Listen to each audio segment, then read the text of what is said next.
won't be caught deadly in roads and boats. When people make him mad, he wants to punch him in the throats. Not the kind of grumpy, but he's also... Hey folks, thanks for joining me for another of my top 100 installments. This is the second to last one, number 20 through 11. So we're really hitting the games that I seriously enjoy a lot. Some new games, some older games. This installment, though, there's mostly new games with just a couple old ones that have survived the test of time. I'm here at the farmers market, the farm share that happens here in Homestead, Florida City. Kind of the same thing as far as where you actually are located, but this is a pretty industrial looking place. I like industrial looking places, so that's why I'm here. Anyway, without further ado, let's get to the game, shall we? My number 20 is a Star Wars game, and Star Wars Imperial Assault is one that has probably found a home within my top 20. Now, this is the first time it came on the list. It wasn't in existence back in 2014, so it made my list debuting at number 20, which tells you how much I enjoy the game. Now, I've painted the miniatures, at least in the base game. We did that with battling brushes, and I really enjoyed that. Had a great time painting all those miniatures. They paint very nicely, but the game is what I really enjoy as well. The game, there are two ways that you can play the game. You can play it as a kind of a scenario-based story, overarching storyline, or you can just play it as a skirmish, where you are just taking your team of guys against another person's team of guys and see who wins. There's different scenarios, different rules, and that kind of thing, but I really enjoy being able to, it feels like a miniatures game condensed into a board game. So that is my number 20, Star Wars Imperial Assault. My number 19 is a game that has just come out. I mean, it is brand spanking new. Just in November 2016, it was released. I was fortunate enough to get an advanced copy, a little bit of an advanced copy at Essen, and play it before it hit the stores, and I really enjoyed the game.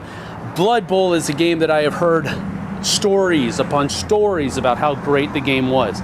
Now, while I don't think it lives up to all the hype, as far as this starter set is concerned, because I think you need more armies, more abilities, more choices to make with your armies and that type of thing to really get into the nitty-gritty of Blood Bowl. The starter set is good enough in and of itself. I mean, it comes with a human team and an orc team, and there's a lot of good fun that you can have with that, but I think the more expansions that come out with it, the more expandability that it has, I think it'll be better.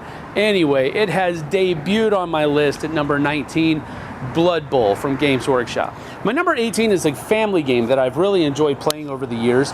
It has made my list in 2014 at number 26, and now it's at number 18. So it has actually risen in popularity. I really enjoy the dice placement aspect of it. Kind of a worker placement, but you're using dice, and the number of pips that you roll on the dice depends upon, is what determines, rather, where you can place that die on the board, and you can couple it with another die or triple it with two others and place it on a single place. But I really do enjoy that aspect. On top of that, you're building up your villages, you're trying to face the storm that's coming in the form of either dragons or zombies or orcs or some type of marauding horde that's coming in the winter season. So I really enjoy the game. It has a very family feel to it, but I do like the decision that you have to make within the game, and that's why it's at number 18, Kingsburg. My number 17 is a family strategy game, if you can possibly envision smashing those two groups together. It's called Stone Age. It is another worker placement game where you're trying to build your village up, feed your people, and score enough points by the end of the game. The theme is really non-existent as far as that's concerned, but it's just enough to give you that level of immersion to where you feel like you're not just playing a bunch of different mechanics and going through the motions. It is not incredibly thematic, but at the same time, it's just enough to keep your brain working and off the fact that you're doing all of these different mechanisms. I really do enjoy Stone Age. It is the only game on my list that surprisingly hasn't changed spots. It was number 17 in 2014, and it's number 17 now. So that's Stone Age. My number 16 is a game that is brand new to the list as well, and it's called Discoveries. Now, I'm a pretty big historical game type of person. I don't like them to be too steeped in history, but I do enjoy a good historically themed game. That's exactly what Discoveries is. It's based upon the journals that Lewis and Clark wrote and drew pictures in as they were traveling across the northern United States, and I really do enjoy the artwork. First of all, it's very good. It is Vincent Dutrait did a tremendous job illustrating this game, but the dice rolling mechanic, worker placement kind of feel that it's very different from Kingsburg, but it still has that very similar worker placement feel that is very familiar to me, and it's one of my favorite mechanics. It's not highly thematic, but the artwork does a tremendous job at immersing you into that world. So I really think that Discoveries is one of those really, I wouldn't say unique games, but it just kind of holds its own place. And number 16 is definitely the spot where it's going to land on this one. So that's Discoveries, the Journals of Lewis and Clark. My number 15 is a game that I've enjoyed for a very long time, and I love playing it with my boys. I like playing it 2-player, 3-player even. It's the first game that was introduced to me that was a first-person shooter implementation on a board game format, and Tannhäuser is a game that I really enjoy. Unfortunately, it is out of print, and I don't think it's going to be coming back in print anytime soon. There's a lot of stuff that's still out there on the secondary market. It's kind of pricey, but it might be worth it. I would definitely try to get yourself a copy before you put out any type of money for it. So that is my number 15, Tannhäuser from Fantasy Flight Games. My number 14 is a game that slipped about 9 spaces. Well, actually, yeah, 9 spaces from number 5. That is Shadows over Camelot from Days of Wonder. Now, being in my top 20, I still really enjoy the game. It gives me a lot of enjoyment every time I play it. But it has slipped a little bit because there are so many different cooperative games that are out there right now. So I think that while the slip is unfortunate, I think there's nothing I can really do about it. There's so many good games out there.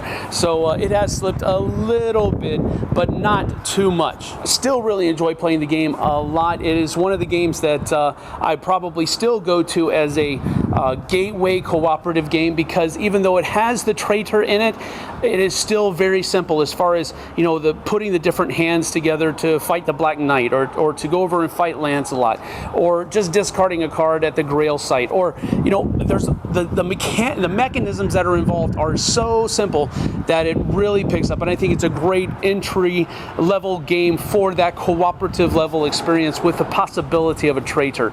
So that is my number 14, Shadows over Camelot. My number 13 is a newcomer to the list. It's actually a newcomer to this year. It's put out by Portal Games, and is a game that I've really enjoyed a lot here so far, and that is Cry Havoc. Now, Cry Havoc is a game where you're all, each person is taking on the persona of a different faction of people, whether it's the Trogs, who are indigenous to the planet that in question, or the machines who just want to destroy all human or life in general, not just human life.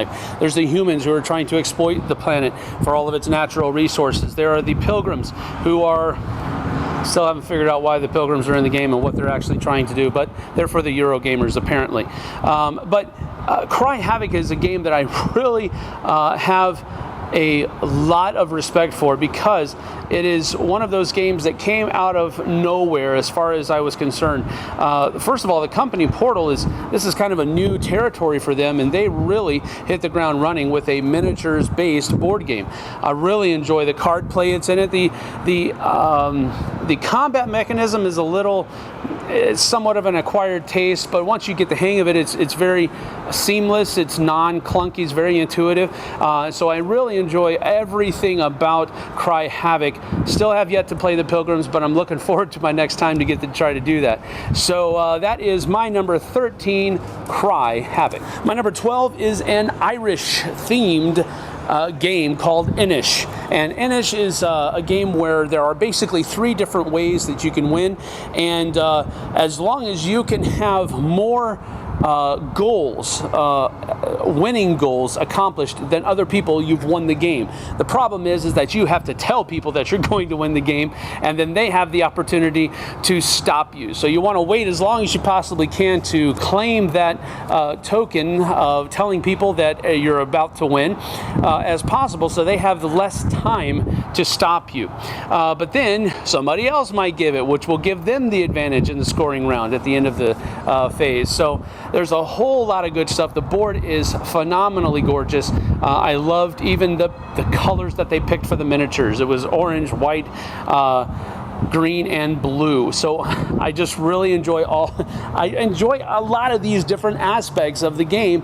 And again, this is one of those games that just was like, blam, here I am. I've always enjoyed Matago's games. For the most part, there have been some misses, of course, as there always are, but this is one that I've really come to respect and admire for not only its thematic immersion, but also its beauty, its eye-poppingness on a board.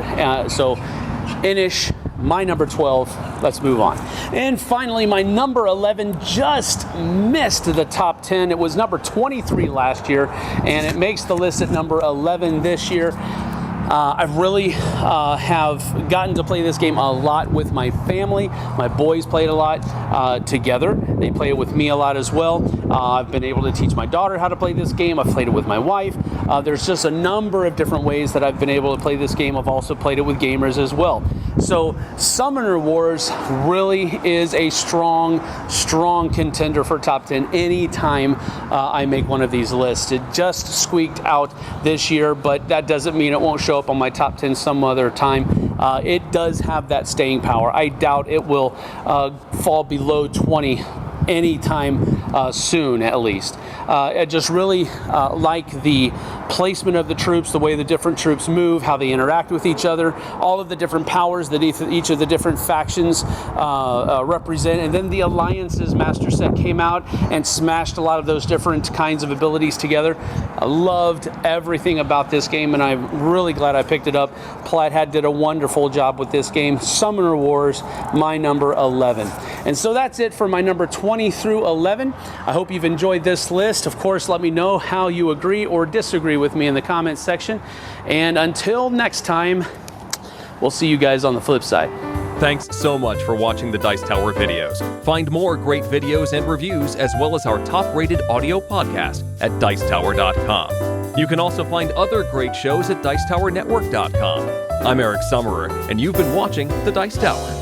The Dice Tower is sponsored by Cool Stuff Inc., where you can find great games for great prices. Cool stuff in stock. Check them out at CoolStuffInc.com.